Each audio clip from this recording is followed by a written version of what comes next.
Hi, my name is Fred and I work here at Magoosh as a GMAT tutor and as a project manager helping create some of the content that you see across Magoosh. And in particular in these videos, we're going to focus on the GMAT and the most stressful part of the process for most, which is the later stages of study, as in you've been studying for a while and maybe you're hitting a plateau or maybe you're just trying to figure out how to best utilize your time.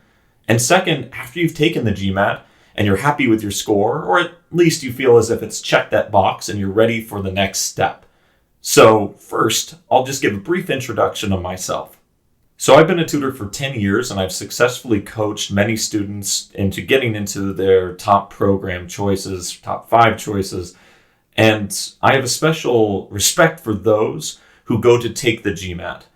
And while the GRE and SAT and MCAT, LSAT are no pushovers themselves, the GMAT is a special kind of exam in the way that it's able to challenge students.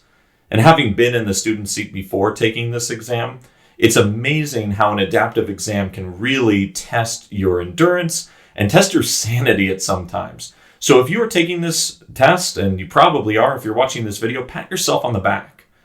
So in addition to being a GMAT tutor, I'm also a project manager. I worked in Big Four finance and eventually pivoted into big tech. And so I bring a lot of those practices of ruthless prioritization and making sure that you don't overemphasize the things that are allocated very low on the exam compared to the things that need more attention on the exam. Spoiler alert.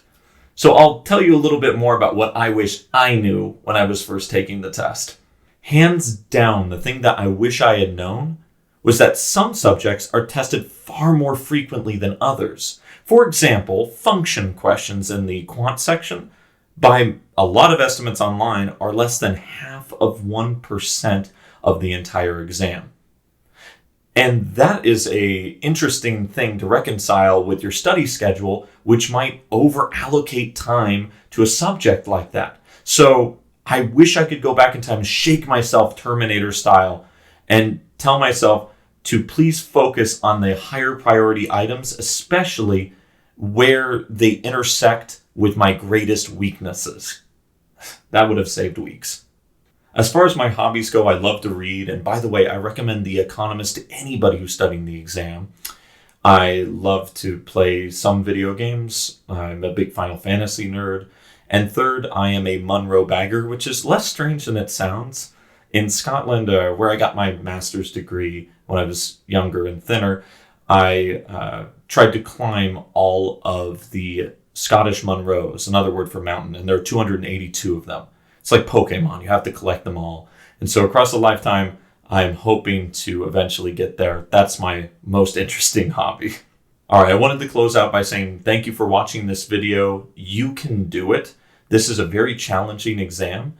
And it certainly requires a lot of work, but it also requires a lot of strategy. And so I hope that you get a lot out of these videos in turn.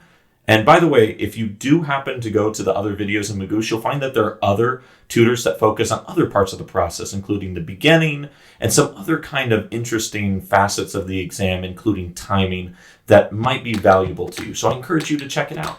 Thank you very much, and good luck with your studies. Bye.